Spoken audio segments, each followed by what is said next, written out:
예, 오후 한번 시작해 보겠습니다.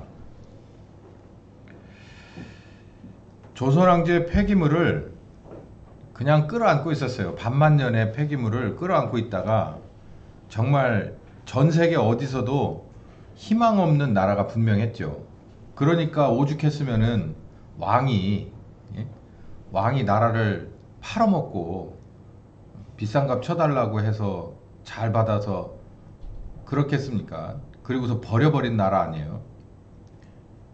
근데 하나님은 그걸 버리지 못하고 다시 주셔서 새롭게 만드신 거예요. 뭘 가지고? 순교의 피가 있어야죠. 재물이 있어야죠. 재물이 있어야 불이 내리지. 그 순교의 피를 받고 그리고 친히 나서서 한 사람 한 사람들을 다 깨끗하게 씻어서 회개케 하고 그리고 성령께서 오셔서 그 사람에게 함께하는 이 일이 시작돼서 이게 아버지 뜻대로 된 거예요. 그 결과가 일본의 통치도 벗어날 수가 있었다는 얘기입니다. 수많은 순교자와 헌신이 한국의 교회에서 나왔어요. 이거는 어느 누구도 이거에 대해서 이견을 달 수 없는 수치예요. 숫자. 근데 지금도 가만히 보면 지금도 광화문 집회나 뭐 저 여의도 집회 뭐 기타 등등의 집회들이요. 뭐 2단 3단이다 어쩌다 말은 하지만 그래도 천주교 제외하고 개신교 중심으로 이루어지는 거라고 안 할 수 있습니까? 그렇잖아요. 저기 지금 광화문 집회 뭐 세모졌든 네모졌든 간에 거기도 사랑제일교회가 하는 거 아니에요? 그리고 여의도 집회는 말할 것도 없이 거기는 뭐 다 교회 연합이에요. 그때나 지금이나 껍데기건 알맹이건 그림자건 실체건 간에 교회를 뺄 수는 없어요. 이 대한민국에서 숫자가 증명하는 바입니다. 일제시대 때 여기서 벗어나게 된 것은 기독교인의 무엇을 이어받은 이 토마스 선교사를 기준으로 해서 성령께서 오셔서 그들의 양심을 청결케 하고 그들의 주변을 정리하던 그 믿음의 우리 선배들, 그 유업을 이어받은 그 자손들, 그 교회들이 이렇게 걸개하기도 하고 있는 곳에서 핍박을 받으면서 순교와 헌신의 그 땀의 눈물의 그 기도의 응답이다. 저는 그렇게 봐요. 뭐 어떤 응답이냐? 두 가지 응답이 있어요. 하나는 우남 이승만이라고 하는 정말 그 이름에 정말 많은 오명이 씌어져 있는 그러나 절대 그렇지 않은 걸출한 하나님이 배출한 일꾼이 하나가 있었고 하나는 국제정세입니다. 우남 이승만 대통령이 온갖 어려움을 다 극복하고 나라를 세우는데 하나님의 큰 도구로서 사용을 하셨죠. 쓰임을 받았습니다. 거기에 대해서는 아마 이번에 두 번째 영화가 곧 나오는 걸로 알고 있어요. 우남 이승만에 대해서는 이제 아마 그 한국전쟁에 관한 스토리가 좀 거기 자세히 나오는 모양인데 거기에서도 저는 많은 오명이 씻겨지길 바라고 사실 뭐 세상에서야 어떻든 간에 하나님 앞에 가면 다 진실이 거기 기록되어 있으니까요. 이 세상은 어찌됐든 간에 삐뚤어진 대로 끝날 거고 하나님 앞에 가면 모든 것이 명명백백하게 드러날 텐데 영원한 세상이 펼쳐지는 초입에서 아마 우남 이승만의 공과는 확실하게 드러날 거라고 저는 봐요. 근데 이러저러한 걸 놓고 봐도 여기서도 마찬가지입니다. 이거 보세요. 일본 통치를 벗어나는데도 교회를 뺄 수가 없었잖아요. 우리나라의 건국에도 교회를 뺄 수가 없어요. 왜 그러냐면 일단 우남 이승만이 그 어떤 목사보다도 뛰어난 하나님의 일꾼이었고요. 그리고 두 번째는 우남 이승만이 그 나머지 사람들, 그러니까 이를테면 김구 같은 사람들, 여러분 김구가 공산주의자게요? 아니면 자유주의자게요? 요거 참 어려운 얘기죠. 그럼 제가 이렇게 한번 물어볼까요? 김구는 민족주의자예요? 자유주의자예요? 민족주의자라고 알고 있죠. 여러분 민족주의자하고 자유주의하고 같습니까? 절대 안 같습니다. 그 당시에 민족주의자는요 거의 대부분이 공산주의의 뭐랄까요 아류였어요. 아류. 그러니까 민족 하는 사람들 치고 공산주의하고 서로 일맥상통하는 사람이 하나도 없어요. 반대로 자유주의하고 연결되지 않습니다. 그 점을 여러분 아셔야 돼요. 근데 그 당시에 제가 이 수요 성경 공부 시간에도 이 얘기를 자주 했지만 우남 이승만을 제외한 거의 독보적인 분이라고 해도 과언이 아니에요. 제외한 나머지 사람들은 거의 모든 사람들이 전부 민족주의 경향의 공산주의자였어요. 그건 우리나라뿐만 아니에요. 여기 있는 이 태동되고 있는 이 대한민국의 문제뿐만 아니라 그 당시에 미국이라고 하는 나라도 유럽에서 2차 세계대전을 막 끝냈을 무렵에 공산주의라고 하는 그 기세는 어마어마한 거였습니다. 그래서 학계의 대부분의 사람들이 앞으로의 대세는 민주주의가 아니라 공산주의일 거야 라고 다들 생각했다는 거예요. 그래서 미국에 있는 상하원 의원 중에 상당수가 기백 명 이상이 뭐였어요? 다 공산주의 첩자라는 거 아니에요. 자발적인 첩자 아니면 정말 이 포섭된 첩자, 뭐 대통령의 측근들까지 다. 그리고 그럴 수밖에 없는 게 일단 미국이라고 하는 2차 세계대전에서의 기둥이 되었던 자유민주주의 체제의 기본이 되었던 그 나라와 그리고 공산주의의 기본이 되는 소련하고 같이 뭐가 됐어요? 연합군이 됐어요. 그래서 나치하고 겨뤄서 싸웠어요. 그러니까 루즈벨트가 미국의 대표였는데 루즈벨트와 스탈린이 서로 친구를 먹었단 말이에요. 루즈벨트는 끝까지 공산주의에 대해서 크게 생각하지 않았어요. 왜냐하면 자기하고 같이 연합 손잡고 나치하고 싸웠으니까. 그러니 하루아침에 칼을 들이댈 수가 없는 거예요. 덕분에 미국도 만만치 않았죠. 그러니 우리나라 같은 건 뭐겠어요? 생각해 보십시오. 미국하고 우리나라하고 거리가 얼마입니까? 그러나 소련하고 우리나라하고는 거리가 얼마예요? 가까워요, 생각보다. 지금 우리가 안 가봐서 그렇지 저 라진 선봉쯤에 가보면 거기 건너가면 뭡니까? 블라디보스톡이잖아요. 그러니까 소련이에요. 그러니까 일단 지역적으로 봐도 뭐 너무너무 붙어 있는 거죠. 게다가 우리나라의 대부분 민족주의자들이 광복군이라는 이름 하에서 무장투쟁을 벌였는데 그 안에 진정한 무장투쟁을 정말 뜨거운 중심 가지고 한 사람도 있지만 그걸 자기 업으로 생각한 사람들도 생각이 상당히 많았습니다. 그 중에 하나가 홍범도예요. 자기 업으로 생각한 사람. 처음에 시작은 어땠는지 모르지만 자유시 참변에 대해서 김용삼 기자의 그 리포트를 한번 여러분 동영상을 시청해 보세요. 정말 내가 이렇게까지 공부를 왜곡되게 했구나 라고 하는 걸 여러분 느끼게 될 겁니다. 기가 막힌 얘기 여기서 다 할 수는 없고 어쨌든 한마디로 일축하겠는데 민족주의는 공산주의 경향이라고 보시면 돼요. 그쪽으로 많이 기울어져 있어요. 45도 50도 정도는 기울어져 있다고 봐야 돼요.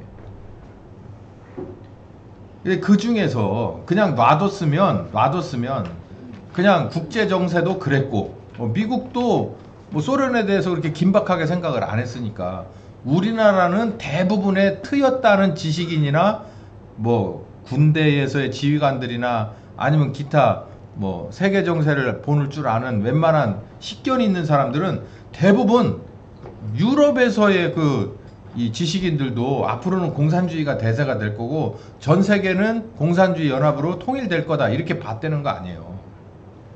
게다가 이 공산주의자들은 자기네들이 사로잡으려고 한다면 그 대상에게 먹잇감을 엄청 줍니다. 미끼를. 공작금을 어마어마하게 주는 거예요. 드럼통 공작금 얘기 제가 했죠. 어마어마하게 내려왔어요. 스탈린이 직접 준 겁니다. 직접 돈 줘라 그래서 드럼통으로 몇 드럼통씩 가져다 줬다는 거 아니에요. 그걸 받아가지고 이 남한 노동당 남노당이라고 그러죠. 이 사람들이 어마어마한 짓을 벌이고 있는 거예요. 우남 이승만이 무슨 돈이 있습니까? 이 사람은 뭐 처음에도 돈이 없었고 죽을 때도 돈이 없던 사람인데 그런데도 불구하고 이 스토리를 보세요. 이 나라를 세우는 스토리를 보면 우남 이승만이 앞서 있었지만 사실은 그 배후에 누가 있었다는 걸 알 수 있냐면 하나님이 하셨다는 걸 알 수밖에 없어요. 우남 이승만은 지략이 대단한 사람이고 그리고 식견과 그리고 결단력이 어마어마해요. 결단을 했으면 추진력도 어마어마한 분이에요. 근데 가만히 보면 이분이 혼자 한 거라고 생각할 수 있어요. 절대 그렇지가 않아요. 모든 이 톱니바퀴가 마저 돌아가는 걸 보면 하나님이 이 모든 것을 보고 우남에게 이렇게 해라 저렇게 해라 하고 도와줄 사람 붙여주고 그 상황을 그렇게 역전시키게 하는 결과를 맞춰주는 이것들이 그 퍼즐이 하나씩 하나씩 맞춰가는 거예요. 이 큰 그림을 우남이라고 볼 수 있었겠어요? 그런 야사가 있잖아요. 프란체스카 여사가 자서전을 썼답니다. 자기 남편의 얼굴을 보고서 잠자리에 든 게 거의 없대요. 어디만 늘 봤냐면 항상 침실에 가면 늙은 남편의 굽은 허리만 보였다는 거예요. 침대 의지에서 항상 기도하는, 그렇게 기도했다 했잖아요. 이 늙은이의 이 굳어버린 이 뇌를 살려서, 굳어버린 마음을 살려서 당신을 확실히 알 수 있게끔 해달라고 그렇게 기도했다잖아요. 이분은 하나님이 만들어낸 우리나라의 다윗입니다. K 다윗이에요. K 데이빗. 그렇게 볼 수밖에 없어요. 하나님의 뜻대로 됐죠. 네. 개인을 만들어내고 그리고 국제정세, 역사의 수레바퀴를 그렇게 돌리셨어요. 그래서 일본이 그렇게 극적으로 패망하고 그리고 대한민국이 세워질 수 있는 그 한 스텝을 우남이라고 하는 걸출한 스타를 통해서 이뤄낸 거죠. 제가 이 도표를 그냥 한번 주의를 환기시켜 드리느라고, 지금하고 똑같습니다. 제가 윤통이 뭐 두 번째 K 데이빗은 아닌데, 분명히 아니에요. 아닌데 여기 있는 이걸 보면 지금 국힘과 민주당의 그 의석 차이를 이렇게 보면요 알 수가 있습니다. 이 우남 때도 똑같아요. 그러니까 우리나라의 역사와 전통은 이렇게 달라지지 않았어요. 우리나라의 그 정치 토양은 우리나라의 시작했던 1948년이나 지금 2025년이나 달라진 게 하나도 없다는 거예요. 뭘로 어떻게 돼 있냐? 여기 보면 우남에게 있어서 절대적으로 이렇게 충성파는 20대밖에 안 돼요. 20%대밖에는 안 됩니다. 나머지 이 85석은요 뭐냐면 이른바 지역 유지들, 호족이라고 그러죠. 호족들이에요. 근데 이 사람들은 항상 어떻게 될 수 있냐면 자기에게 이롱 그런 방향을 따라서 좌측으로도 누울 수도 있고 우측으로도 누울 수도 있는 사람이에요. 지금 국민의힘을 보세요. 옛날에 박근혜 대통령이었을 때도 마찬가지고 물론 박정희 대통령 때도 마찬가지예요. 정말 걸출한 스타들이 나왔을 때 정말 끈질기게 따라붙었던 측근이 몇이나 돼요. 박근혜 대통령 때 있었어요? 거의 없었어요. 거의. 그럼 박정희 대통령 때는 있었나? 거의 없어요. 거의. 정말 적어요. 지금 윤통 때는 어떻습니까? 여러분이 세잖아요. 지금 뭐 윤상현, 뭐 홍문종, 뭐 뒤늦게 돌아온, 집 나갔다 돌아온 장판사, 뭐 몇 없어요. 그 사람들 빼고는 지금도 철수 안 한 안철수, 뭐 그 멤버들 한 20명은 고정이고 그 나머지 50% 70% 되는 사람들도 이리 갔다 저리 갔다 해요. 근데 민주당은 어때요? 지들끼리 속에서는 부글부글 끓어도 있죠. 표결한다고 그러면은 걔네들은 한 표도 나고가 없습니다. 그냥 그대로 곧장 직진하는 애들이에요. 우리나라 정치 토양이 그렇다고. 이때 이 우남 때도 마찬가지였고 박정희 대통령 때도 마찬가지고 박근혜 대통령 때도 마찬가지고 지금도 마찬가지다. 달라진 게 없다. 그럼 뭘 말하냐? 뭘? 하나님이 이 나라를 끌고 가고 있다라는 겁니다. 정치 체제로는 내각 책임제가 되면 우리나라는 그날로 끝나요. 대통령, 아주 강력한 대통령 중심제, 지금 뭐 강력한 대통령도 아니지만 강력한 대통령 중심제여야만 그나마 희망이 있어요.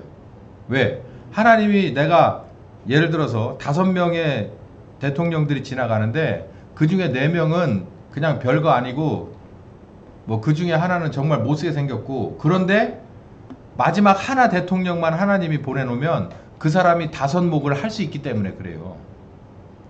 그러니까 대통령 중심제가 아니면 안 되는데 얘네들이 의원 내각제로 바꾸자고 하는 이유가 그거예요. 지네들이 뭔가 정치에서 나서서 조금씩 지분을 얻어서 그냥 골고루 n분의 1에 먹자는 것도 볼 수 있지만 한편으로 영적으로 볼 땐 사탄이 시키는 거예요. 이 대통령 중심제, 여러분 의원 내각제로 망해버린 나라 여러 데 있습니다. 대표적인 나라가 어딜까요? 영국이에요. 영국은 애초부터 의원 내각제였었어요. 지금까지 입헌군주 의원 내각제. 근데 영국이 무슨 힘이 있어요? 총리들이 와가지고 이놈이 와서 알겨먹고 저놈이 와서 물거먹고 저놈이 와서 흐려놓고 저놈이 와서 잘하려고. 여러분 영국의 지도자 중에서 생각나는 사람 전 딱 둘밖에 없어요. 윈스턴 처칠하고 마가렛 대처. 근데 그 사람들은 둘 다 뭐였습니까? 공이? 독재자였어요. 엄청난 카리스마의 독재자. 전 세계적으로 잘났건 못났건 이끌어가는 것은요, 난 사람들이 나중에 독재 카테고리에 들어가게 돼요. 그러니까 이승만도 욕할 때 뭐라 그래요? 독재자라고 그러죠. 박정희 대통령도 욕할 때 뭐라 그래요? 독재자라고 그래요. 그렇다고 하잖아요. 저 뒤에서도. 자, 그 뒤로 이 대한민국의 이 나라와 그리고 이 안에 있는 교회는 두 가지 어마어마한 시련과 장애물에 부딪힙니다. 하나는 이념이에요. 이념. 아까 말씀드린 대로 우남 때도 우리나라의 시작 때도 공산주의 세력이 저 위에나 아래나 어마어마했습니다. 그러면서 결국은 뭐가 터지냐면 유교 사변이 터져요. 상식적으로 봐서는 보세요. 이 북한에서는 스탈린이 미리부터 아예 대놓고 김일성이라는 앞잡이를 놓고서 북한을 접수하자마자 모든 시스템을 계획된 대로 다 돌렸어요. 화폐개혁 실기하고 그리고 땅을 다 뺏어서 토지개혁 시작하고 온갖 것들 다 하고 인민군 창설하고. 그걸 누가 이걸 파악하고 있었냐면 우남만 알고 있었던 거예요. 쟤네들 저렇게 하는구나. 그러면은 곧바로 뭐 하겠다는 거예요. 밑으로 내려온다는 얘기잖아요. 그러니까 결국은 남한이라도 막아놓고 여기서 총선거를 해서 남한 단독 정부를 세우지 않으면 그게 지금 좌파 애들이 말하는, 역사학자들이 말하는 우남의 아주 결정적인 잘못, 태어나지 말았어야 될 대한민국의 그 소스잖아요. 원뿌리. 여러분 생각해 보세요. 그러면 결국 우리는 어떤 나라 여권을 들고 다녀요 지금? 북한 여권이나 잘 됐으면은 러시아나 못 됐으면 중국 여권 들고 다니겠지. 여러분 대한민국 여권이 얼마나 좋아요. 저 유학 나갈 때만 해도요, 대한민국 여권, 국방생 여권 들고 나가면 쪽팔렸습니다. 솔직히 말해서. 어디서 대한민국을 아는 사람도 없고. 근데 요즘은 그 국방생 여권이 바뀌었어요. 이게 저는 안 바꿨으면 좋았을 텐데, 저는 아직도 국방생 여권이거든요. 이거 들고 나가면 그냥 껍질 안 씌웁니다. 옛날에는 껍질 씌웠어요. 근데 요즘은 껍질 안 씌워요. 그냥 들고 다닙니다. 자랑스럽게. 어디 가도 대우받는 여권이고 어디 가도 모르는 사람이 없는 대한민국이에요. 러시아가 좋습니까? 중국이 좋은가요? 북한 말할 필요도 없고. 사변이 터졌어요. 겉으로는 총성으로 그리고 사람의 피가 흐르는 전쟁이었지만 그 이면에는 뭐가 있냐면 자유민주주의와 공산주의 이념에 관한 전쟁이에요. 이 전쟁은 미리 예견돼 있었습니다. 그런데 제가 언젠가도 말했듯이 미군이 이 대한민국이 생겨나면서 이제 자기들 할 일이 끝났다고 48년이 지나서 뭐 했다고 그랬어요? 자기네들 나갔어요. 철수했어요. 그리고 자기네들이 가지고 있던 무기 몇 정, 소총 몇 개 갖다 들려주고 조선 경비대 훈련시켜주고 나갔어요. 니네가 알아서 하라고. 그때 우남이 철군하려고 하는 미군에게 여러 차례 가서 정말 허리가 땅에 닿도록 굽으면서 그렇게 요청을 했어요. 절대 철수하면 안 된다. 지금 철수하면 쟤들을 전쟁 난다. 우리나라 전쟁 난다. 여러 차례 말했습니다. 공식적으로 비공식적으로. 근데 어떻게 했어요? 빠져나갔어요. 여러분 미국을 잘 봐야 돼요. 지금도 마찬가지입니다. 지금도 마찬가지예요. 제가 미국을 굉장히 좋아해요. 소위 말해서 미국을 빠는 사람인데, 근데 제가 역사를 이렇게 들여다보면서 이 미국이라고 하는 나라의 길고 짧음이 항상 우리들과 맞질 않았어요. 우리가 짧았을 때 쟤네들이 길게 손을 뻗어주거나, 우리가 길었을 때 저네들이 우리의 도움을 받거나, 이게 아니고요. 쟤네들이 일방적이에요. 자기네들 계획대로 움직이는 거야. 그래서 비가 오려고 하는데 우산을 접어. 그런 일이 여러 차례 있었어요. 여기 그런 일이 있었어요. 결국 이 나라는 유거나, 우리나라는 누가 지켜? 그렇지. 내 나라는 누가 지키냐? 내가 지키는 거야.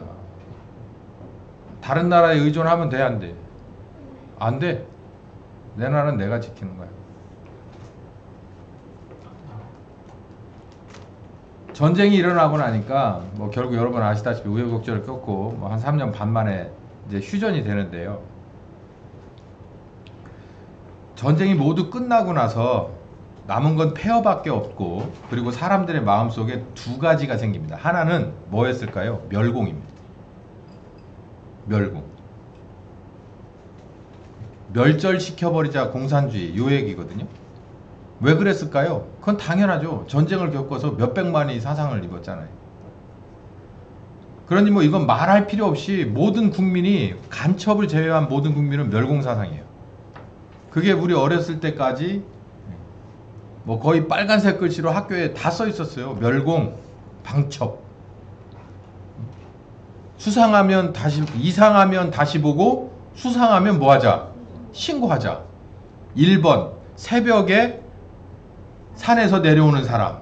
2번, 신발에 흙이 묻어 있는 사람. 3번, 말씨가 어느라고 지리를 잘 모르는 사람. 그리고 짙은 선글라스를 끼거나 뭐 한 사람. 쭉 있었어요. 그거 다 외우고 다녔잖아. 삐라 주스면 얼른 갖다 주면 학용품으로 바꿔주고, 웅변대회 하고, 글짓기 하고, 포스터 그리고, 거의 껍질만 남은 멸공교육이지만 우리는 그렇게 알고 있었죠. 나는 공산당이 싫어요. 이승만 학생 항상 이승만 학생 동상도 학교마다 있고 그랬었어요. 예, 이렇게 책보 이렇게 들은, 보면 몰랐지만 웃지 마. 왜 그래? 봤어? 이승복. 응. 우린 정말 그런 세대네요. 그쵸? 그리고 어른들은, 우리는 그런 얘기를 거의 안 했지만, 그때 당시 우리 어렸을 때 어른들은 북진통일. 이건 누구 입에서 나온 소리냐면, 우리 우남 이승만 대통령이 항상 하시던 말씀이 뭐 하는 거예요? 반드시 북진통일 해버리겠다. 이 전쟁 끝내겠다. 뭘? 우리가 끝내겠다. 복음통일. 이제 이거는 이제 교회에서 한 얘기죠. 근데 이게 정말 틀린 말이 아니고 당연한 결론인데 있잖아요. 여러분 생각해 보세요. 이 멸공 정신이 우리 어렸을 때만 해도 막 억지로든, 그러니까 자발적이든 안 자발적이든 멸공이라고 하는 것이 머릿속에 세뇌가 될 정도로 확실하게 세뇌를 시켰어요. 근데 우리 다음 세대가 어디야? 지금 김지영 전도사 세대네? 멸공을 얼마나 할까? 그럼 김지영 전도사 다음 세대가 어디야? 여기 82년생들? 얼마나 알아? 멸공에 대해서. 여러분 이걸 아셔야 합니다. 이게 제가 오늘 오전에 설교할 때 이미 퇴색해버린 옛 계명을 지키는, 그것 때문에 교회가 안 된다고 말씀드렸죠. 공산주의 교육도요, 아무리 우리가 했던 대로 뭐 이런 거 신고해라, 저런 거 하면 상 줄게, 이거 외워라, 포스터 만들자, 뭐 하자 해가지고 공산주의가 우리 속에, 이거 공산주의 하지 말아야 되겠구나 라고 하는 정신이 확 바뀔까요? 더군다나 요즘 세상에 얘네들한테 여러분 요즘 어떻게 보세요? 2030이 왜 깨어난다고 할까요? 가만히 한번 생각해보세요. 걔네들한테 반공교육 시켰어요? 전교조 선생님들? 오히려 이승만은 독재자고 박정희는 뭐 저기 미성년자 데려다가 뭐 술 마신 적이고 막 이렇게 가르치지 않았나? 그리고 지금까지 왔는데 어떻게 2030이 갑자기 일어나가지고 시국선언을 해요. 저기도 했어요. 지난 주일날인가 토요일날은 전국 전문대 연합에서. 근데 여전히 침신대에서 했다는 소리는 안 들려요.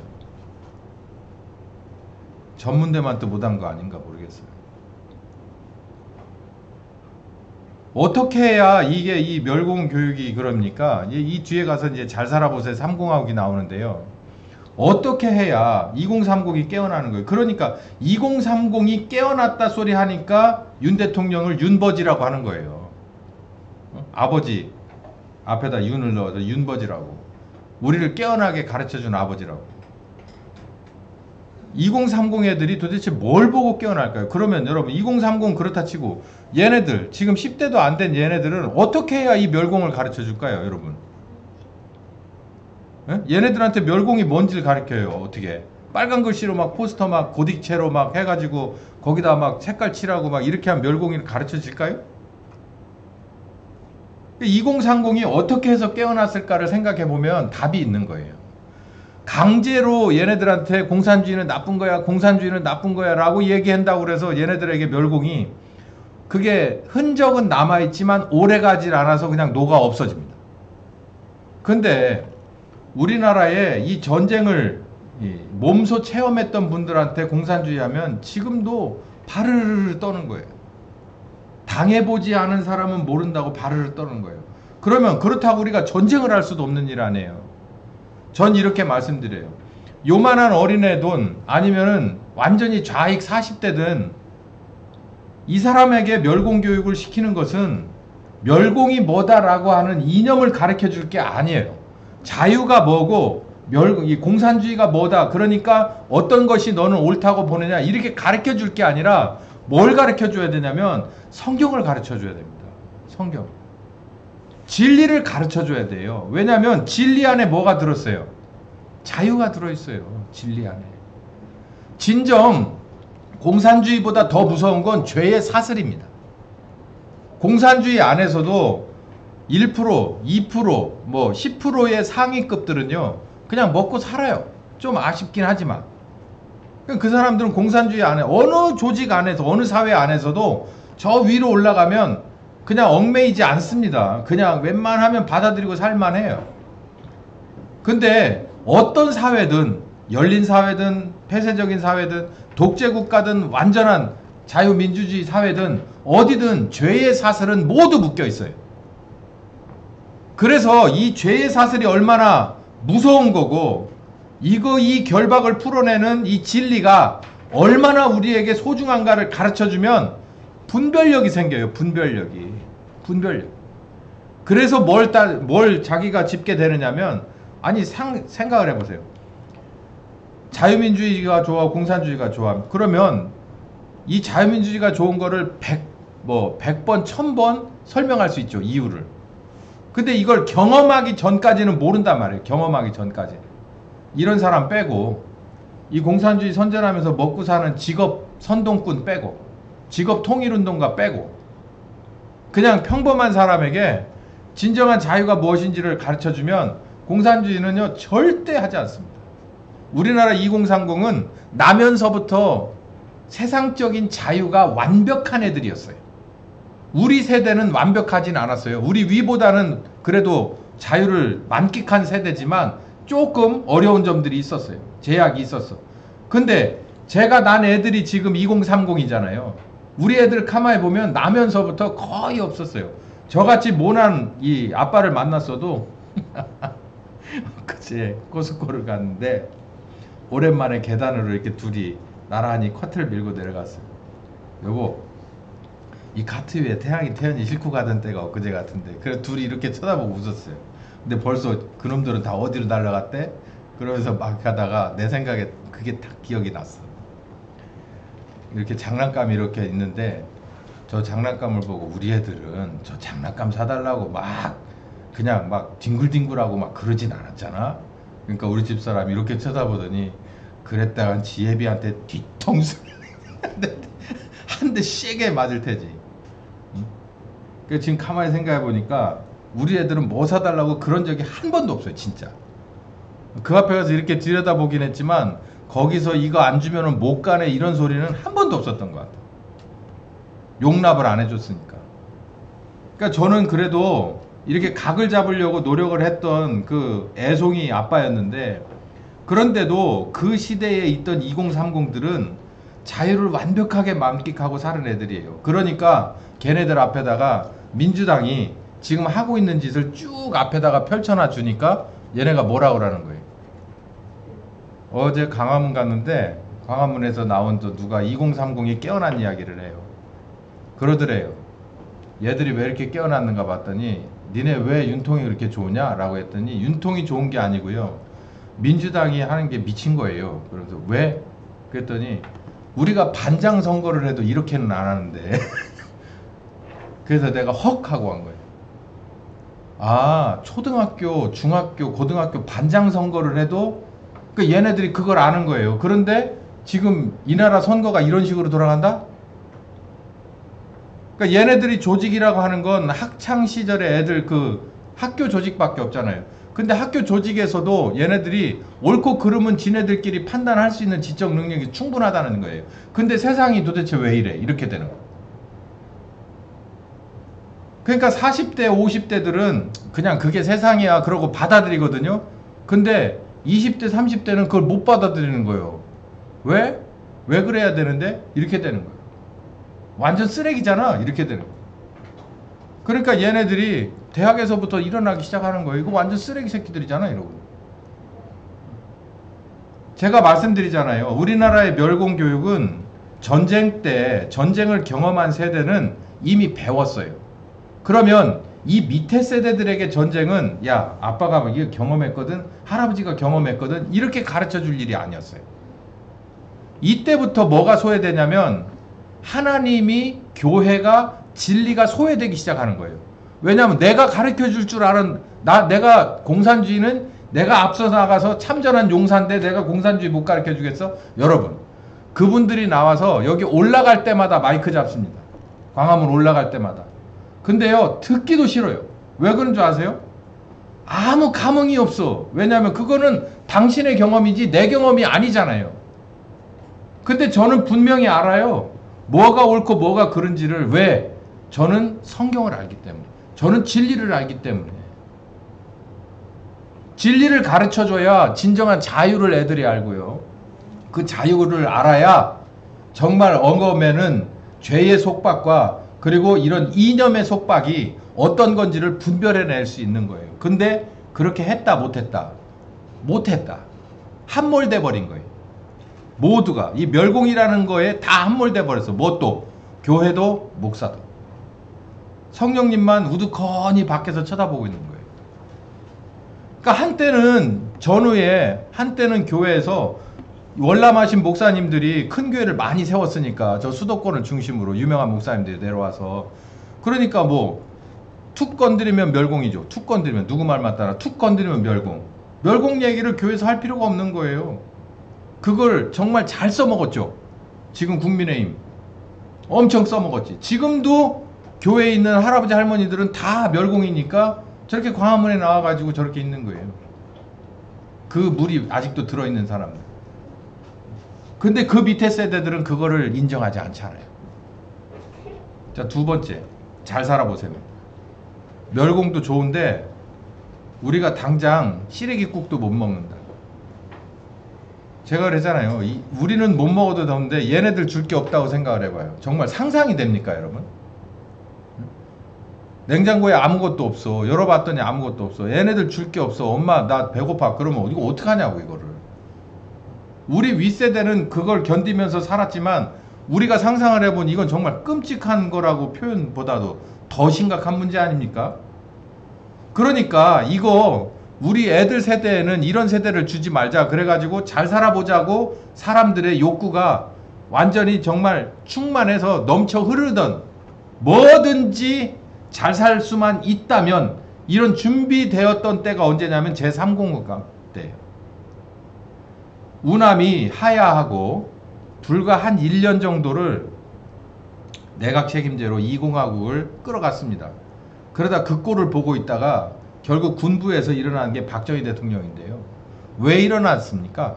이유가 뭘까요? 2공화국의 가장 큰 실책이 뭐예요? 국민들이 박정희 대통령이 일어나서 5.16 군사혁명을 일으켜도 아무도 나서서 잘못했다 소리를 안 했대요. 그리고 군사혁명을 일으킨다는 얘기가 그 김용상 기자의 그 강의를 들어보십시오. 군부뿐만 아니라 정치, 정보기관 다 알고 있었대요. 일어난다, 이거. 이러면은 군인들 일어난다. 탱크, 소총 들고 나온다. 이걸 다 알고 있었대요. 그런데도 국민들도 아무 저기를 안 하고 다시 3공화국 투표를 해서 박정희를 의장으로, 국민의회 의장으로 세워준 이유가 뭘까요? 이 당시까지 가장 큰 이 대한민국의 이 코드는 멸공 코드였죠. 근데 이 멸공 코드를 가지고 건드린 거예요. 2공화국에서. 이를테면 국회의원, 한국의 국회의원과 북한의 국회의원끼리 서로 연맹을 맺으려고 그러고, 정치인들 싹 빼고 한국의 대학생과 북한의 대학생들끼리 판문점에서 만나서 뭘 하려고 그래요. 그게 여러분 정말 진보적인 생각을 가지고 열린 사고방식을 가진 지식인들도 있었겠죠. 그러나 그 사람들이 국민의 몇 프로가 됐겠어요? 1%가 됐겠어요? 2%가 됐겠어요? 나머진 다 선동이거든요. 근데 그보다도 더 많은 국민의 대부분은 아직도 이들의 이 이념 코드는 뭐예요? 멸공이잖아요. 뭐? 저 이북놈들, 저 빨갱이들하고 뭐 한다고? 이걸 넘어설 수 없었던 거예요. 그러니까는 군부에서 탱크 끌고 나와도 아무 말 안 하는 거예요. 근데 이 박정희 대통령이 탱크 끌고 나와가지고 그냥 자기가 그냥 이 저런 그 동남아의 삼류 국가들 그 군부 저기들이 나와서 적당히 헤쳐먹고 도둑질하고서 사라지고 또 다시 쿠데타로 넘어지고 하는 그런 대통령으로 끝난 게 아니라, 이 박정희 대통령이 나와서 제3공화국을 출범시키면서 뭐를 했냐면 경제개발이라고 하는 코드를 들고 나왔어요. 이것도 기억나세요? 경제개발 5개년 계획. 이게 몇 개가 있었냐면 제가 찾아보니까 1차부터 7차까지 있었어요. 1차는 62년에 시작했고요. 그리고 7차는 96년에 끝났습니다. 이 96년에 끝났으면 96년에 우리 뭐 했죠? 96년. 아니 저기 86년에 아시안 게임을 하고 우리가 88년에 저기 올림픽을 했죠. 하계 올림픽. 그다음 96년에 뭐 했을까요? 모르시지? 당연하지. 태연이 났습니다. 경제개발 5개년 계획에 1차, 2차, 3차 중간에 박정희 대통령은 서거했어요. 그래서 1차, 2차, 3차 동안 한 일이, 1차에는 경공업, 수공업, 그러니까 간에 뭐 이런 거예요. 그냥 요만한 그 공장에서 가발 만들고 뭐하고. 그때 이민간 분들은 한국을 그때로만 보고 있습니다. 가발 공장에 뭐하고 하는. 그리고 2차 경제년 계획 때는 그 여러분 아시죠? 그 새벽종이 울렸네, 새아침이 밝았네. 뭐 2절이 뭐예요? 뭐지?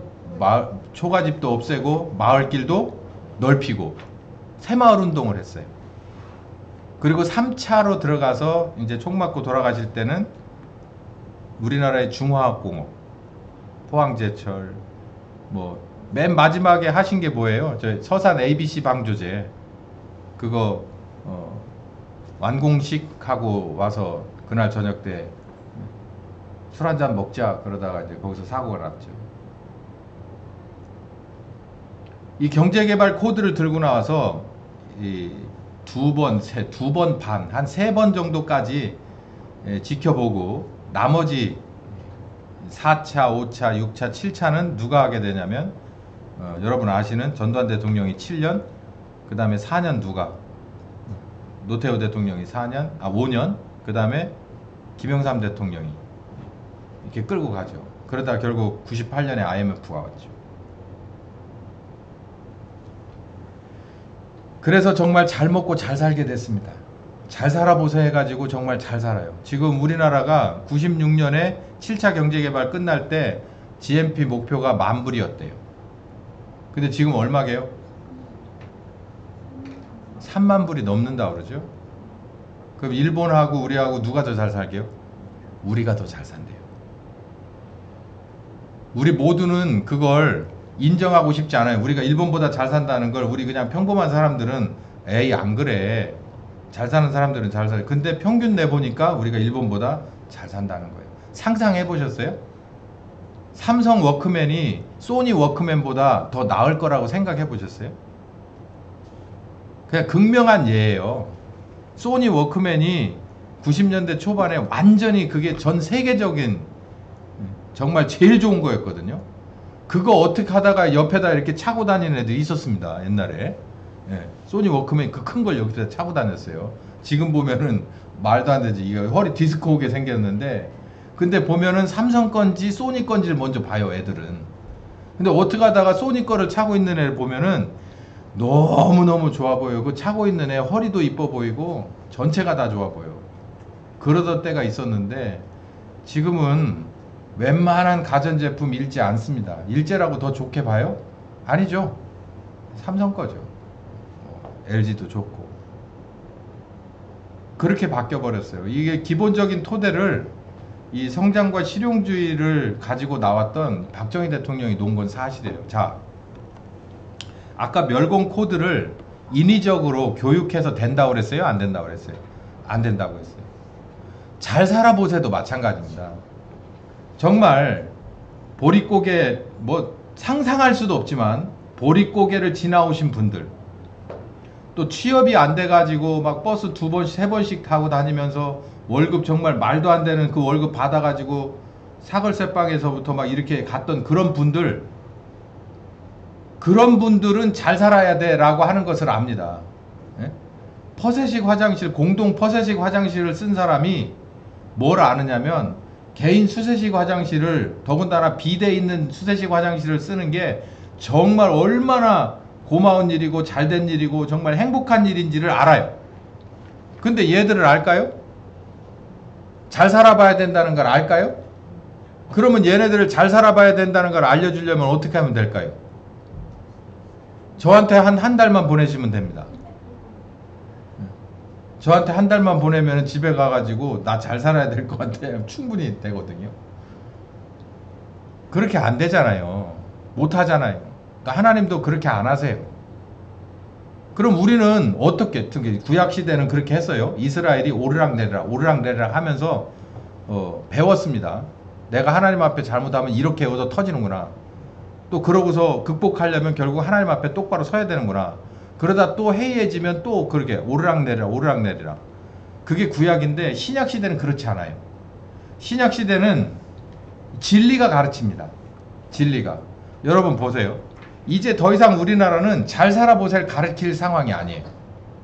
근데 어떤 문제가 있습니까? 조국이 아시죠? 조국이. 조국이가 못 사는 집입니까? 그 아주 대표적인 예거든요. 조국이가 못 살아요. 걔는 원래부터 못 사는 게 뭔지를 모르는 집에서 태어났어요.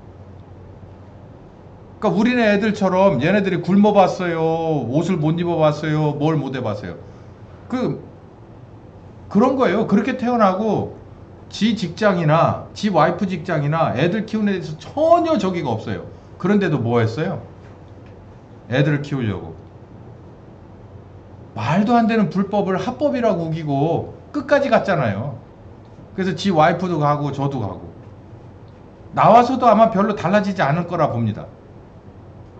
우린 여기서 뭘 배워야 되냐면 잘 살아봐야 된다는 것도 어느 정도 선이 넘어버리면 이렇게 돼요. 네? 그러잖아요. 니네는 가재, 붕어, 뭐 미꾸라지 되고 나는 그 포식자, 상위 포식자가 될게. 이게 도대체가 말입니까? 뭡니까 이게? 어디서 배워먹은 거예요? 그 사람 교수예요. 지 마누라도 교수고.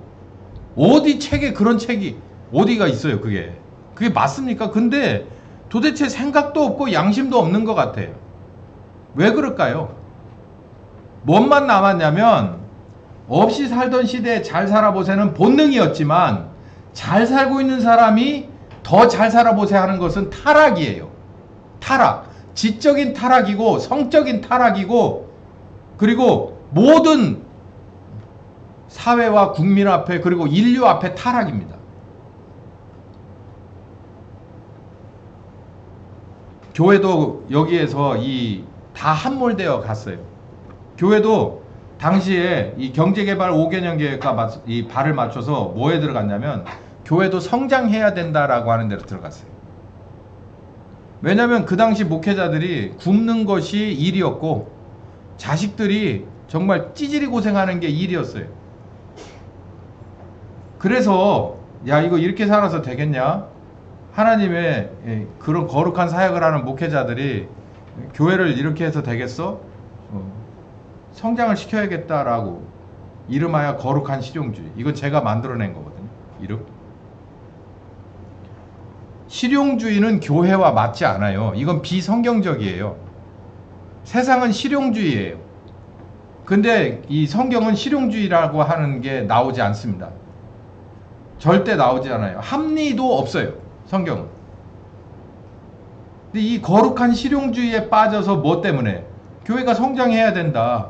그래서 방법론을 제시를 하게 되는데 교회 연합운동이 여기서부터 출발했어요. 지금 WCC 뭐 WEA 뭐 그러면서 오르네 마네 막 그 얘기 하잖아요. 이때부터 시작된 거예요. 사실.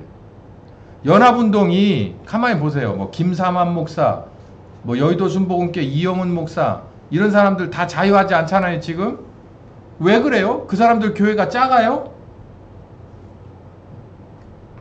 공통점이 있어요. 처음에 저 밑바닥에서부터 여기까지 성장을 해 올라온 교회라는 거예요. 그 사람들이. 근데 그 사람들의 마인드가 뭐였냐면 이 거룩한 실용주의 곧 교회 성장이에요. 이걸 가지고 있던 공통점이 있어. 둘 다. 여의도 순복음교회도 마찬가지고 김상환 목사가 세운 그 교회도 마찬가지예요.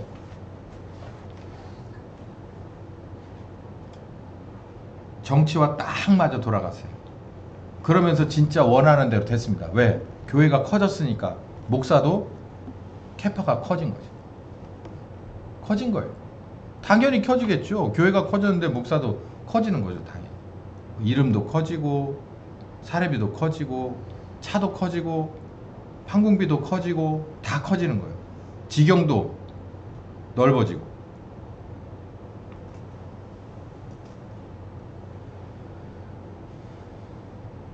여러분 우리 이걸 알아야 됩니다. 여기서 이 멸공 문제는 사실 따지고 보면 이 다음 거에 비하면 애교예요. 왜냐하면 이 멸공 문제는 어쩌면 당면 과제이기 때문에 뭐 이렇게 이론적으로 가르치고 막 주입해서 가르칠 수 없는 건 줄 몰랐어도 억지로라도 해도 형식을 남겨뒀습니다. 근데 이 잘 살아보세는 있죠. 교회 자체를 그 기반을 아주 흔들렸고 흔들어 버리기에 충분했고 그리고 성경을 아주 혼탁하게 만들었어요. 근데 그 결과는 어디서 나게 되냐면 여기서 납니다. 글로벌 시대에서. 글로벌 시대는 언제부터 언제라고 보면 되냐면 지금 1991년에 소련이 망합니다. 91년 12월 26일인가 망할 거예요. 크리스마스 즈음에 망했어. 소련이 몰락을 해버리니까 더 이상 공산주의 자유주의라고 하는 이념의 대결이 없어졌습니다. 여러분 기억나시겠네요. 91년에 뭐 하셨습니까 여러분? 그 베를린 장벽이 무너질 때 여러분 뭐 하셨어요? 이렇게 무너지고 나니까 당장 미국에 있는 교회가 멘붕이 왔어요. 왜냐면 사람들이 자 이제 소련이라고 하는 장애물이 주저앉아버릴까. 여리고성이 무너져 버렸다. 여리고성이 무너지니까 이제는 모든 것이 이제는 더 이상 적이 없고 장애물이 없다라고 생각하게 됐어요. 그래서 어떻게 되냐면 이념시대는 더 이상 폐막을 이제 없고 글로벌리즘의 시대가 됐다. 글로벌이라는 게 세계화를 말해요. 세계화. 그러니까 편협하게 내 나라 혹은 내 민족이 아니라, 그리고 우리 자유진영이라고 하는 이 정도가 아니라 전 세계가 뭐가 됐다? 하나의 나라가 됐다. 원 월드가 됐다. 어떻게 보면 이게 얼마나 축복입니까? 그러니까 이거에 대해서 아까 말씀드렸죠. 여기를 잘 보세요. 교회 성장 운동에 미국에서 뺄 수 없는 교회가 그 크리스탈 처치입니다. 그 사람 이름이 뭐야? 아니, 그 사람 교회 망했잖아. 그 크리스탈 처치 망해. 리고렌 말고 그 슐츠? 이 양반 같은 극단적인 실용주의자는요, 이 글로벌 시대가 되면서 이 사람은요 완전히 신학이 변질돼 버려요. 그래서 정말 극단적인 교회 성장학이 이 바탕이 돼서 그런 교회가 나온 것 중에 하나가 크리스탈 처치입니다. 그게 불과 몇십 년 지나지 않아서 망해요. 경제적인 어려움 때문에. 가톨릭 교회에 팔립니다. 경매로. 이 글로벌리즘이 정치, 경제, 사회, 문화, 종교까지 다 바꿉니다. 이런 거예요. 예를 들어서 경제적으로도 마찬가지예요. 돈을 버는데 맥도날드가 미국에만 있는, 그리고 자유주의 진영에만 있어. 그러다가 어디까지도 다 들어가. 동구권에도 들어가고 소련 다 들어가요. 다. 그러면 그 규모가 얼마나 넓어집니까? 코카콜라가 들어가. 이렇게 넓어지는 거예요. 시장이 어마어마하게 늘어나는 거예요. 그러니까 어떻게 생각하겠어요? 황금이 제일이다. 어디든지 가서 깃발 꽂고 장사 잘하면 끝이다. 근데 이게 경제인 중에서 그리스도인이라고 하는 사람도 똑같은 생각을 하는 거예요. 그러니까 교회 와서도 그 생각을 하는 거야. 교회에서 제어가 안 돼. 교회에서 제어가 안 돼. 야, 지경을 넓히는 것이, 지금 이렇게 이념이 무너졌다고 지경을 넓히는 것이, 그게 너 한 사람의 구원의 문제와 영향을 주는 건 아니다. 하나님과 네 사이는 절대로 변하지 않는다. 지경이 넓어질 수는 있지만 하나님과 너 사이는 오히려 더 가까워야만 한다라고 이렇게 절제를 시켜주고 제어를 시켜줘야 되는데 안 돼요. 그게. 왜냐하면 요만한 어항에서 갑자기 어항이 깨지고 나니까 그냥 자유로 그냥 호수로 나가버린 꼴이 됐어요. 그러니까 다시 끄잡아 드릴 수가 없어. 교회로 하나님에게로 끄잡아 땡길 수가 없는 상황이 돼버린 거예요. 봐요. 경제적으로도 내가 돈만 있으면, 우리나라도 중국하고 친해진 게 왜 그래요? 여러분 왜 그래요? 에? 중국 가면 어마어마한 대륙이잖아요. 미국 대륙만큼 크잖아요. 근데 가니까 뭐 사업하는 사람들이 들어가면 인건비도 싸지, 뭣도 싸지, 허가도 내준다고 하지, 뭣도 해준다고 하지 하니까 중국에서 가서 깃발만 꽂으면 다 사업도 되고 뭣도 되고 다 잘할 것 같아. 그러니까 자기 자식 뭐 가르쳐요? 중국어 가르치고 그렇죠. 지금이야 뭐 다 지나간 얘기가 됐지만, 그것처럼 똑같이 이 일은 1991년도부터 벌어진 일이에요. 전 세계적으로. 특히 미국과 한국에 그랬어요. 그럼 누가 타격을 받게 돼요? 교회가 타격을 받아요. 왜?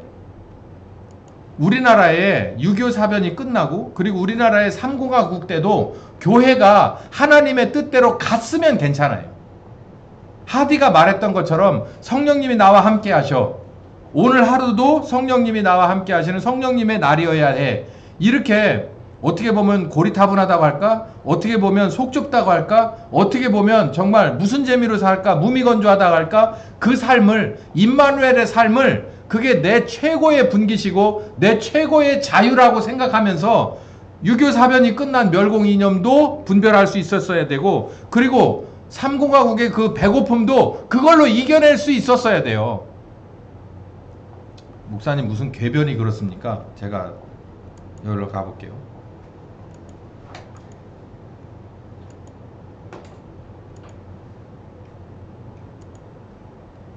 하디가 1903년 7년에 평양과 원산 중심 우리나라 전체에 성령운동이 막 일어났을 때 그 다음에 교회들이 뭘 했다고 그랬죠?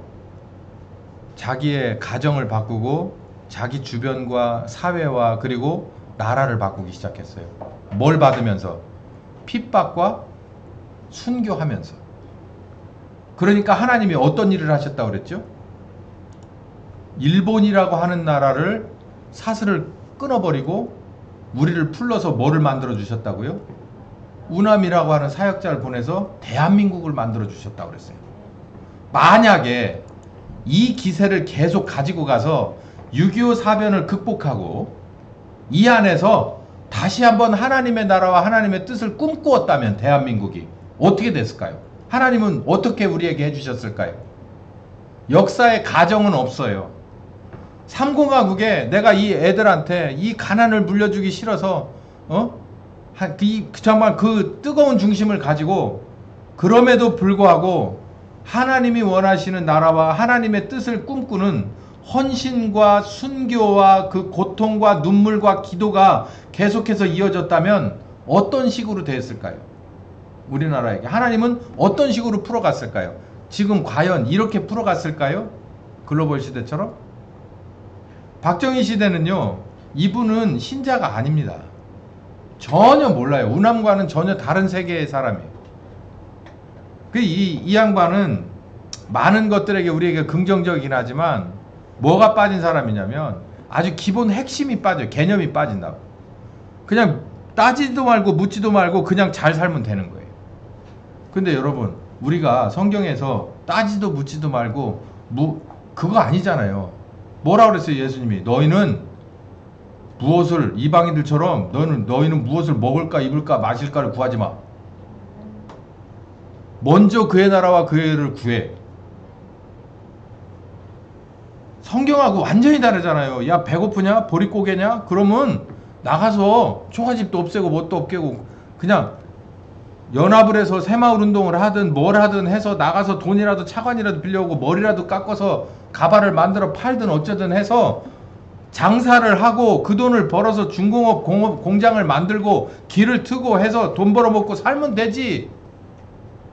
지금도 똑같잖아요. 근데 뭐예요? 자꾸 열매가 하나님 보시기에 좋지 않은 열매, 우리들에게도 좋지 않은 열매가 오잖아요. 보세요. 어떤 게 왔냐면 정치적으로 우리에게 다가온 게 하나 있어요. 이 글로벌리즘이 정치적으로 우리에게 갖다 준 열매 중에서 독약이 하나 있습니다. 독약. 그게 뭐냐면요, 이겁니다. 이런 거 들어보셨죠? 딥스, 단일 정부, 정치, 경제, 언론, 사법, 의료 이런 것들, 이런 얘기 들어보셨죠? 여러분, 코로나 때 제가 미국에 있었을 때 있죠. 미국의 FDA 그 연방 그 뭡니까? 그 의약품 안전청? 나 그 사람들이 그런 사람들이 몰랐어요. 우리나라 사람들은 지금도 이거 미국 FDA에서 인정한 겁니다. 그러면은 완전히 프리패스예요. 이게 제일 좋은 약인 줄 알아. 제일 좋은 의술인 줄 알고. 근데 저는 그때 밑장을 봤어요. 코로나 때. 야, 세상에 이렇게 부패된 놈들이 없구나. 그 백신 팔아먹으면서 그 짓을 하는 걸 보고 제가 깜짝 놀랐어요. 그 앞장섰던 애 있잖아요. 그 파우치인지 주머니인지. 그 사람이 어떤 정권 때부터 30년을 해먹었다나? 그랬대요. FDA 수장을 30년인가 해먹었대. 질병안전청 청장을. 지금 하나씩 벗겨지고 있잖아요. 저 트통이 되고 나가지고 지금 뭐 로버트 케네디를 누가 죽였냐, 이 파일도 지금 7만 쪽이 넘는 게 계속 나와서 지금 다 읽고 있잖아요. 누가 죽인 걸로 지금 잠정 결론이 났어요. 시간 문제예요. 그거 다 읽어보는 거. 다 읽어봅니다, 사람들이. 누가 죽였다고요? CIA에서 죽였다잖아요. 왜요? 로버트 케네디가 아주 성적으로 굉장히 문란한 남자예요. 그런데 뭐가 하나가 있냐면, 나라가 이렇게 돌아가서는 안 되지. 그게 뭐냐면 몇몇 사람들이 이 나라를 쥐고 흔드는, 제가 여러분에게 유튜브 소개 안 시켜드렸나요? 미국을 세운 7거인인가? 뭐 그 유튜브가 지금도 있어요. 찾아보세요. 거기 보면 딥스가 뭔지 거기 나옵니다. 글로벌 세력이 뭔지 거기 나와요. 그냥 제가 이 비유를 하나 해드릴게요. 그냥 비유입니다. 저희 때 만든 비유예요. 제가 공군 출신이잖아요. 제가 저기 강릉 비행장 출신인데 그 비행장에서 밤에 야간 근무하는 밤에 병장들 5명이서 짜면 비행기도 팔아먹는다고 그랬어요. 여러분 상상이 가세요? 그 군 생활을 안 하신 분이 대부분이라서 모르시겠지만 그 비행장이 그 넓은데 비행기가 얼마나 소중한 자산이에요. 근데 병장들 5명만 힘을 합치면 비행기도 팔아먹는다고 그랬어요. 그 일이 지금 미국 정부나 아니면 이 전 지구 안에서 일어난다는 거예요. 그게 짬짬이, 우리나라 말로 짬짬이, 미국 말로 카르텔.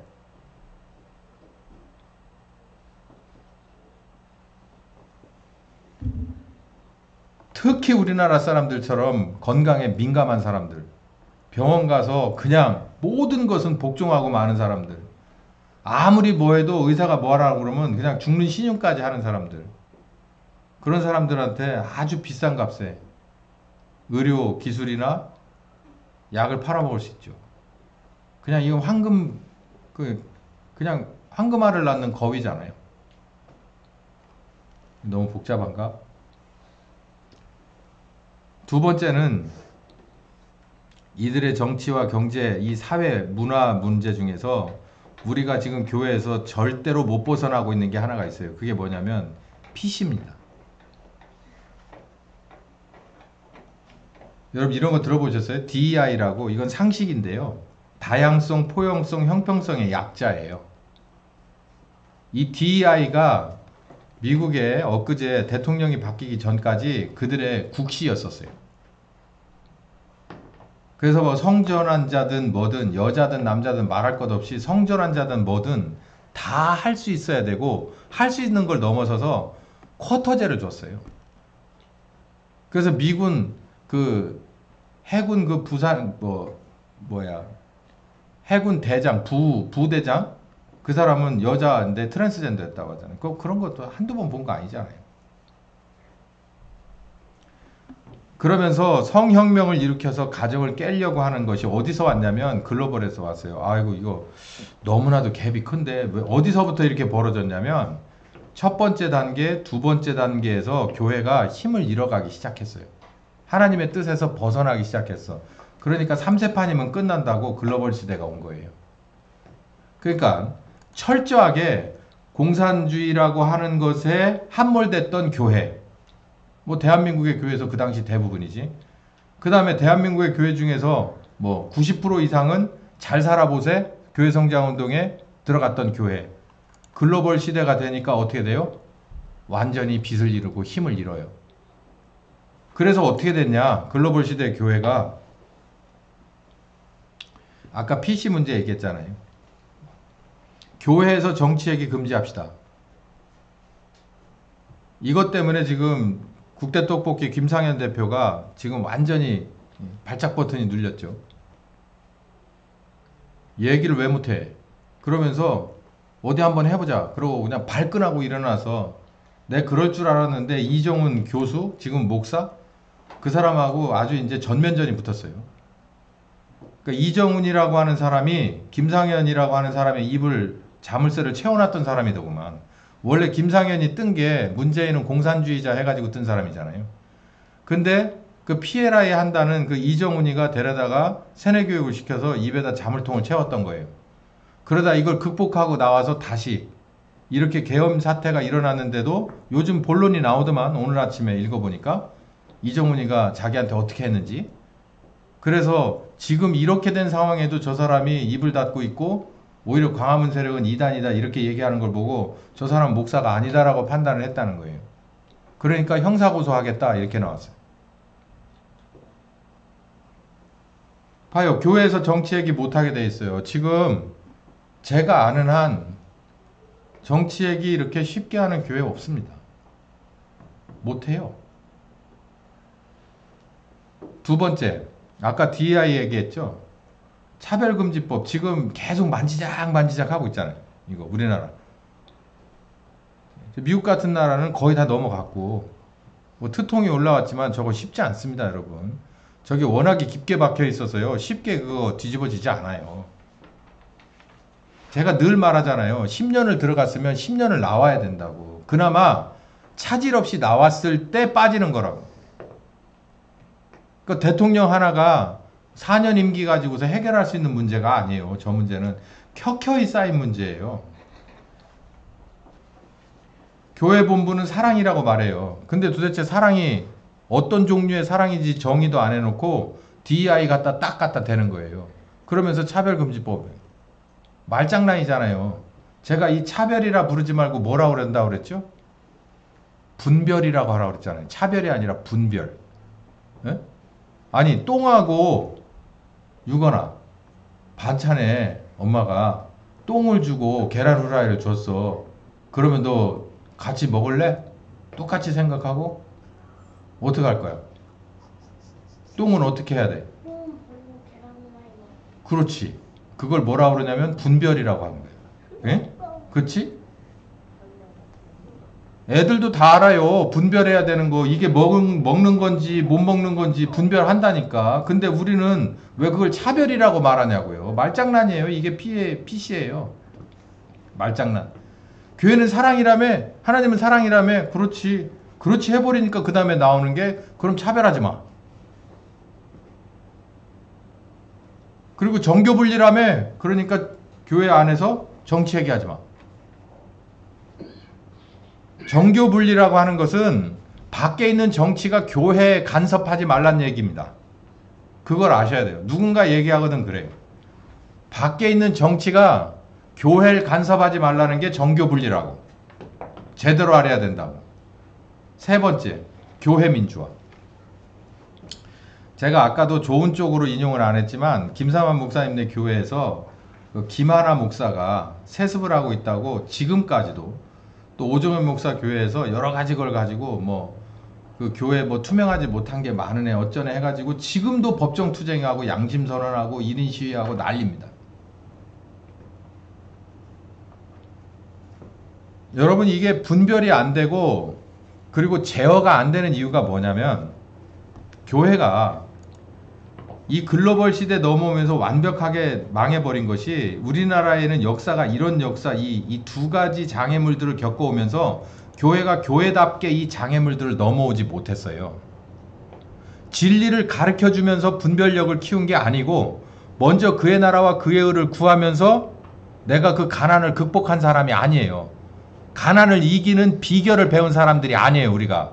그렇기 때문에 글로벌 시대가 되면서 완전히 망해가지고 교회가 이런 꼴을 당한다는 거예요. 아까 얘기했듯이 교회 안에서는 정치 얘기 못하게 입에 자물쇠 채우라고 그러지 차별금지법 이런 거 갖다 들이대면서 교회는 사랑하라고 말하지 그러면서 교회도 민주화돼야 되지 않겠어? 라고 얘기하면서 이런 얘기예요. 투명한 교회 행정, 세습에 관한 얘기. 자요 여러분 세습이라는 걸 어떻게 봐야 합니까? 만약에 이 교회가 저 오정현 목사네 아니면 김사환 목사네 교회처럼 커요. 근데 제가 제 아들을 넘겨줘요. 그러면은 다들 이상한 눈으로 봐요.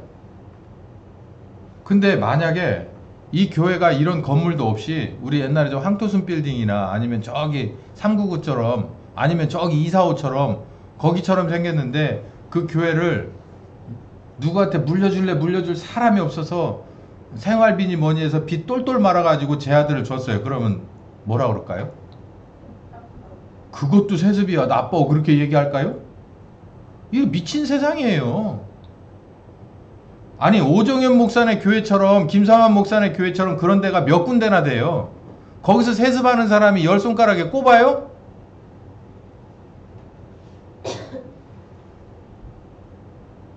오히려 크지 않은 교회에서 목사와 자식들이 굳이 이걸 이어서 가지 않아도 그렇게 해서 바톤을 주거니 받거니 해가면서 끌어가는 것에 대해서는 누구도 말을 안 해요. 그건 당연한 거야. 근데 이만큼 컸어. 그런데 이걸 아들한테 물려주는 걸 누구도 싫다고 하지 않아. 오히려 저 사람이 해야지 딴 사람이 누가 해 라고 모두가 다 추천을 해도 밖에 있는 사람이 감나라 대추나라를 해요. 아니 그 교회 크는데 지가 11조 10원이라도 했어? 아니 막말로 말해서 지가 뭘 했냐고. 기자들이 뭘 했어? 1조는 아니라 반조도 못한 것들이 나와서 감나라 대추나라를 해요. 이건 아주 기본이 안 돼 있는 거예요. 기본이. 두 번째, 세상 공권력에 협조하라고 말해요. 여러분 방역에 협조해야 됩니다. 교회가. 어디까지? 우리 코로나 때 겪어봤잖아. 어디까지 협조해야 돼요? 우리가 세무 행정에 우리가 협조를 해야 돼요. 집사님이 그걸 맡아놓고 다 하거든요. 뭐 서류 오면 저는 그냥 보내주기만 하면 알아서 다 하시는데 이런 거 없던 거예요. 교회는 이런 거 전혀 없었어요. 근데 이거 생겼어요. 세무행정에 협조하래. 요즘 점점점 페이퍼가 하나씩 더 늘어나요. 교회에서 하여간 뭐 잡일 하는 사람 용역을 준 것도 그것도 써서 내래요. 그러니까 예를 들어서 우리가 저걸 고쳐요. 근데 누군가 용역을 썼어. 그러면 그 사람 주민등록번호 써서 줘야 돼요. 왜? 그 사람한테 세금 물리려고. 우리가 인건비 줬을 테니까. 점점 늘어나요. 목사 월급 얼마 받는지 전부 보고 들어갑니다. 더 나가서 이런 것도 있어요. 각종 편의시설을 제공해 줘야 되는 것처럼 말해요. 교회는. 교회가 여러분 공용입니까? 공공재예요? 이게 공공재? 공공재라고 말하면 거기에다 가로 열고 멤버 온리라고 해야 돼요. 교회 멤버 온리. 그러니까 여기 주차장을 누가 쓸 수 있어요? 교인만 쓸 수 있어요. 그러면 다른 지나가는 사람이 쓸 수 있어요? 원칙적으로? 없어요. 만약에 쓰려면 누구의 허락을 맡아야 합니까? 교인의 허락을 맡아야 돼요. 이건 멤버 온리라니까. 근데 뭐라 그래요? 명시적으로 교회는 주차장을 개방하셔야 됩니다 라고는 안 하지만 그러나 사람들은 뭘로 알고 있어요? 교회 주차장은 내가 언제든지 이용할 수 있어 라고 생각해요. 심지어는 안 믿는 사람은 그럴 수 있어요. 어디서 배운 적이 없기 때문에. 예? 그냥 그렇다고 쳐요. 세상이 원래 그랬으니까. 근데 교회 다니는 사람도 목사도 마찬가지예요. 저 어디 돌아다니면서 주차할 때 교회 주차 안 합니다. 왜 안 할까요? 저 목사인데 여기다 주차 좀 하고 갑시다. 지방에 하러 가면은 그 골목에 있는 작은 교회들이 있어요. 거기 들어가면 막 봉고차니 승용차니 해서 막 20, 30대 들어가거든요. 어디다 세우겠어요? 근데 주변에 큰 교회가 있어. 그럼 거기다가 세울 수가 있겠죠. 그러면 제가 가서 뭐라고 해야 돼요? 나 어느 교회 목사인데 여기다 차 좀 세웁시다 라고 얘기를 해야 돼요. 근데 전 그 소리가 하기 싫어요. 그래서 어떻게 해요? 그냥 저기라도 놓고 100m든 200m든 놓고 걸어갑니다. 근데 여기 오는 사람들 보면요 뭐라 한 줄 아세요? 차 갖다 대면서 아무런 적이 없이 그냥 아무렇게나 대고 가도 나중에 여기다 이렇게 차 대면 안 되잖아요. 그럼 뭐라 그래요? 나도 교회 다니는 사람인데 이래요. 그럼 제가 뭐라고 하게요? 니네 교회 목사가 그러라고 가르치대? 어느 교회 어느 목사냐? 전화번호 대라.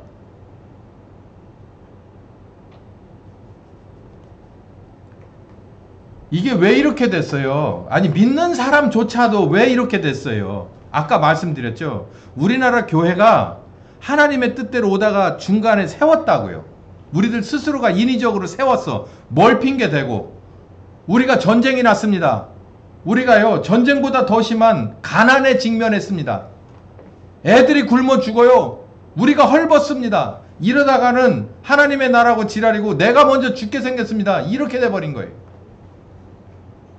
애초에 시작은 그러지 않았어요. 6.25 때보다도 더 혼란한 시대에 한국의 교회는, 이 조선의 교회는 은혜를 받기 시작했고, 거기서 하나님의 신락 같은 은혜가 내려와서 그들의 마음이 회개하고 돌이켜서 이 대한민국이 세워졌어요. 그랬으면 그렇게 극복했던 그 전통을 이어받아서 교회가 이념을 넘어서서 복음으로 분별력을 키우고 가난이라고 하는 것을 비결로 배워서 하나님이 주는 일용할 양식에 만족할 줄 아는 비결을 배운 교회였다면, 글로벌 시대가 열렸을 때 대한민국의 교회가 살찐 돼지처럼 그렇게 마구 휘둘리면서 가축처럼 대우를 받는 요즘과 같이 되지는 않았을 거다라는 얘기예요. 교회가 숫자가 늘어나면 뭐합니까? 신자가 많은 신학교가 많으면 뭐예요? 여러분 보세요. 지금 이런 상황에 나라가 무너져도 신학교라고 하는 데서 시국선을 하는데 어려움이 제일 많아요. 어찌된 일입니까 이게? 신학교의 그 교육 이념 중에 3가지 중에 진리가 안 들어가는 학교가 있습니까?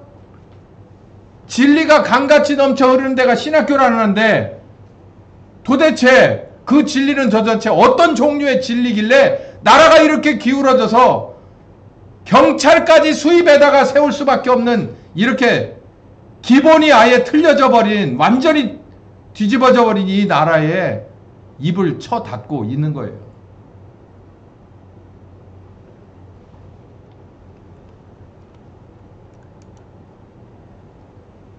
길가에 버려진 한국교회. 마태복음 5장 10절부터 16절에 보면 팔복의 마지막은 핍박이라고 그랬어요. 그냥 핍박이 아니라 의를 위해서 핍박을 받는 자는 복이 있다고 그랬어요. 여러분, 하나님의 나라와 하나님의 의를 위해서 배고프면 그것도 일종의 핍박입니다. 그럼 뭐가 있다고요? 복이 있대요. 가능하시겠어요, 여러분? 내가 지금 못 먹고 못 입는데 이게 하나님의 나라를 위해서 하는 거야 나라고 하는 확신이 있으면 여러분은 기뻐하래요. 천국이 너희 것이야. 기뻐하래. 너희 예전 믿음의 선배들도 다 그 길을 걸어왔다는 거예요. 이게 가능하겠어요 지금? 이걸 가르칠 수 있겠어요? 목사들이 이거 가르치고도 강단에서 안 쫓겨날 자신 있습니까? 저는 자신 있어요. 의를 위해서 핍박받으면 반드시 후반전이 있습니다. 할렐루야! 네. 이겨요! 배가 부릅니다. 충분히 즐길 수 있어요. 감사가 나올 수밖에 없고 하나님이 그 사람을 살리고 회복시킵니다. 그 후반전이 있기 때문에 의를 위해서 핍박받는 것을 어렵게 생각하지 않아요. 기쁘고 즐거워하라. 하늘에서 너희 상이 큽니다. 소금 얘기가 나옵니다. 소금이 맛을 잃어버리면 밖에 던져서 사람에게 밟혀요. 그러니까 길가에 버려진 한국교회예요. 이거 누가 버린 거예요? 하나님이 버려요. 계시록 3장에 보면 차지도 않고 덥지도 않은 거 어떻게 한다고 그랬어요? 토에서 내쳐버린다고 그랬어요. 여기도 버린다고 그랬어요. 누가 버려요? 소금 주인이 버려요. 주님이 버리는 거예요. 이거 아무리 어디다 쓸래도 쓸 데가 없어. 버려버린. 지금 한국교회를 어디다가 씁니까 여러분? 하나님의 긍휼하심만 바랄 뿐이지 쓸 데는 없어요. 어디다가요? 저 광화문에 나가 여의도에 나가 있는 사람들 쓸 데가 어디 있어요? 하나님이 정말 쓸 데가 어디? 제가 말씀드렸잖아요. 목사님 그거 참 건방진 얘기 같습니다. 저 건방진 얘기 한번 들어보세요. 우리나라 역사적으로 하나님이 하시고자 하는 뜻대로 이루어진 거여야지. 탄핵이 기각이 돼요. 그 다음 있어요? 그 다음 있어요? 광화문 세력은 정치 세력화 될 겁니다. 그리고 여의도 세력들은요 그냥 교회로 돌아갈 거예요. 그리고 난 다음이 뭐겠어요? 그냥 똑같이 타성해져서 돌아가요. 똑같이 PC에 당하고 차별금지법 만지작거리며 우리는 언제나 간담이 선을 해야 될 것이며 마우스 샷하고 있어야 될 것이며 정말 간이라도 내놓으라면 내놔줘야 되고 순종해야 돼요. 세상의 권력 앞에 너희들은 협조적이어야지.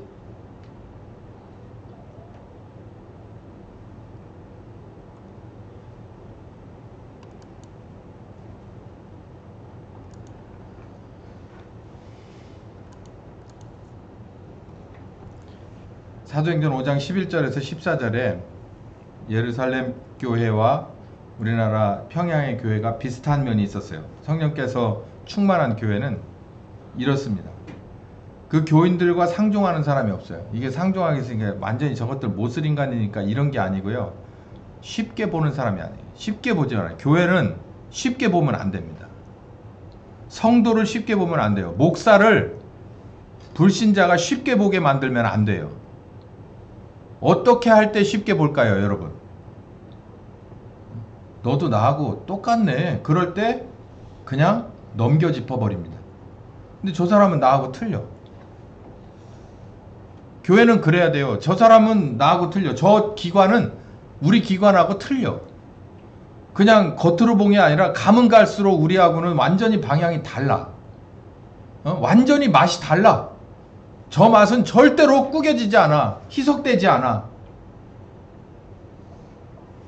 가능할까요? 한국교회? 누구처럼 계몽령이라도 내려야 되는 거 아닐까요? 한국교회? 저는 이미 계몽령은 내려졌다고 봅니다. 영적인 이 한국이 지금 어느 정도에 와 있는지를 보면요, 저는 계몽령도 오래전에 내려졌다고 봐요. 이 심각한 상황 속에서 그냥 윤통이 내린 계몽령만 가지고 사람들이 왈가왈부 교회가 거기에 이 부안해동할 때가 아니에요. 하나님이 지금 한국교회 계몽령을 내린 지가 오래됐어요. 자, 지난주와 이번주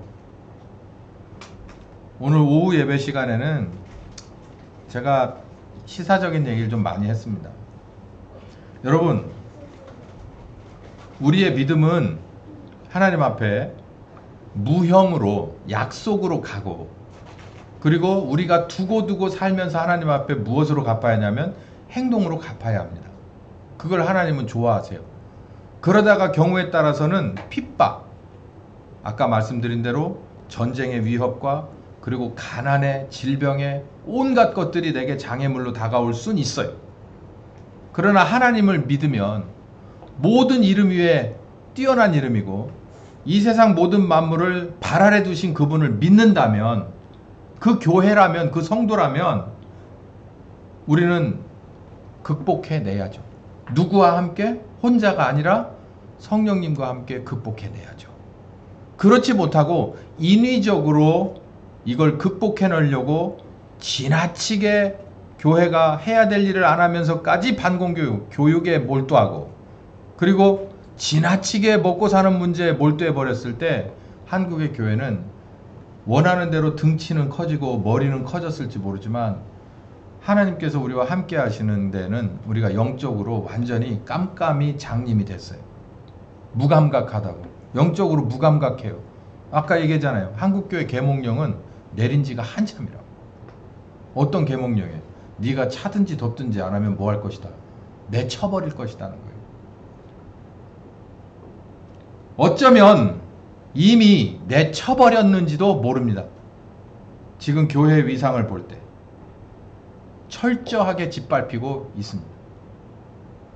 이 상황이 어떻게 결론이 나도 교회가 하나님의 뜻대로 원위치로 돌아와서 잘못된 부분부터 단추를 새로 꿰지 않는다면 우리는 아마도 희망이 없을 거예요.